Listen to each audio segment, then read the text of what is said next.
Hi everyone, I'm Hayley. I'm always in the craft room, and this week I have one finished item to show you and one very much in progress.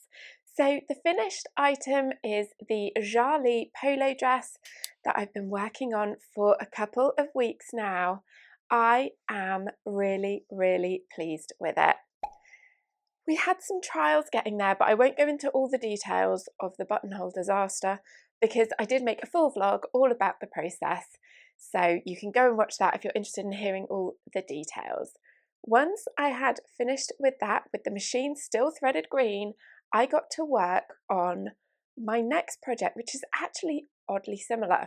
Both green, both open neck tops that I've lengthened into a dress.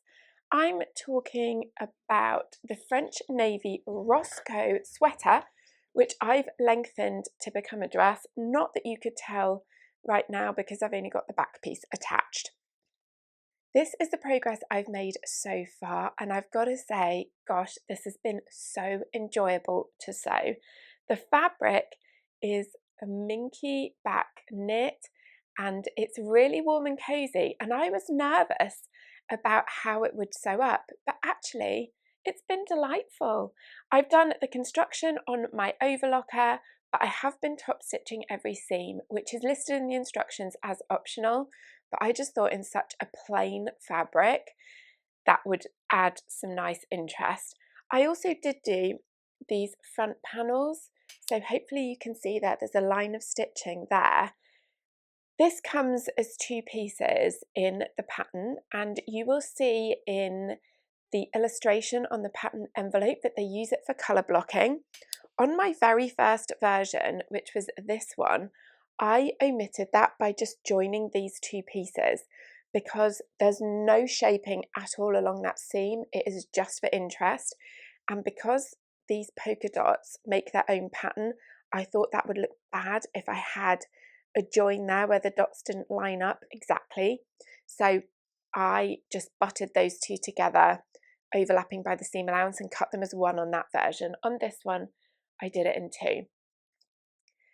Beware with this pattern that the seam allowance changes. Now, I don't mind a variable seam allowance as long as it's very clearly listed in the instructions, because some things are easier with a smaller seam allowance, and sometimes it's nice to have a bigger one, maybe for the side seams if you're messing about with fitting. These seams are sewn at 6mm, which is easy to achieve on the overlocker. The collar is done at 1 centimetre.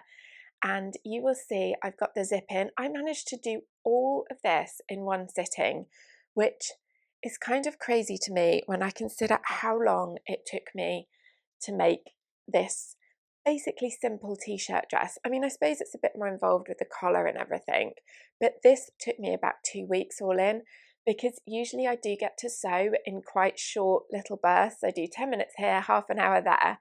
I had some dedicated sewing time for this, and I just enjoyed it so much. Easy fabric to handle all the pressing. I actually love top stitching, and the zip instructions are fantastic. This is now the third time I've made this, and yet each time when I come to look at the instructions, I'm like, just following it step by step, one thing at a time. And I love how they have you do it because there's lots of basting to make sure everything is right. It did take me 3 attempts to get this to line up. I'm looking at it in the camera. I think I did a pretty good job. It's not as exact as I would like it, but the first attempt was offset by like 1 millimeter, and that does not sound like much, but it's very obvious when it's zipped if it's off. So I'm glad I took the time to redo that. The zip that I've used is different than that specified in the pattern. They tell you to use a metal zip, which is what I've done twice before, but I just, despite looking for about a year, I couldn't find a metal zip where I was happy with the colour. I think this one looks great, and it does give a little bit of a different look than the really obvious metal zip. Now, there is one thing I've done that I wish I had done differently, and it's to do with the collar. So you put the right side of the collar to the right side of this yoke piece, sew them all the way around, flip it up, and then install the zip. and then around the top of the collar, you sew the inner collar right sides together, flip it down, and they instruct you to turn that seam allowance under, pin it, and then stitch in the ditch from the outside to catch the inner collar's seam allowance. I generally don't love that finish because firstly it is hard to catch the fold from the outside, but with pinning or hand basting it's perfectly possible. Mainly I don't usually like it because it's so bulky. At the point where they instruct you to turn it under and top stitch, I prefer just to overlock all the way around, and then when you flip it down and top stitch from the outside, you're much more likely to catch it, and also it just massively reduces the bulk. So when I saw this instruction, I thought, I think I might just overlock and flip it. And then I thought, you've made this before, check what you did last time. So that's what I did. Here is my second version of this pattern now. This fabric, I love it. It was from Jenny Stitches. It's a boucle, and you guys, it just picks up all the fluff, the hair, everything, and it's a light colour, so it's not going to look great on camera, but I absolutely love this top and I wear it all the time, which is probably why it's covered in so much fluff. Anyway, if we look inside this version, yes, that is exactly what I did.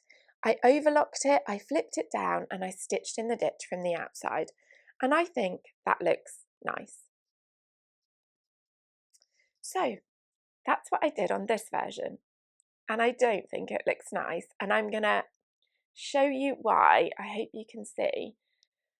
If you wear this top with the zip undone, which I will most of the time, this bit is very visible.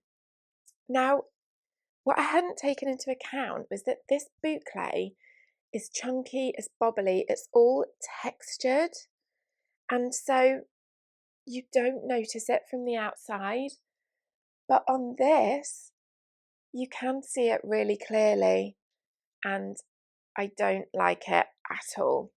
I'll bring it a bit further forward so that you can get a better look. Can you imagine when I'm wearing this with the zip down, how that will just be absolutely front and centre? I think it looks terrible. So there is some unpicking in my future. I'm going to unpick all the stitching in the ditch that I'd done, and you can see here, so that I didn't have to back stitch, I'd left a really long thread tail, so I was going to pull them through to this side, but I'm just going to unpick the whole thing, and then I am going to turn the seam allowance under and stitch as per the instructions. And I think I'm just going to hand sew it. And once I realised my error, I went back and looked at my first version, and yeah, I've hand sewn that. I don't know if you can see. Hopefully it's fairly invisible. But I have hand sewn all the way around. I don't think I ditch stitched at all because I just knew it wouldn't work. And this has been through the wash loads and it's held up absolutely fine. So that's where I'm up to with my Roscoe sweater dress. Once I sort out the collar, I'm actually almost there. All I need to do is attach the front piece, the two sleeves, which are done flat, and then whiz up the side seams. I must remember to leave the side seams open. I want to overlock each side and then do a slit at the bottom. And if you watch the vlog about my Jarly, you will know I forgot about that until it was too late. I had to snip into the seam allowance, and yeah, it's not my favourite finish. So on this one, I must remember. That's it from me this week. I hope you haven't made any such silly errors in your sewing, but if you have, I hope they are easy to unpick. See you again soon. Bye.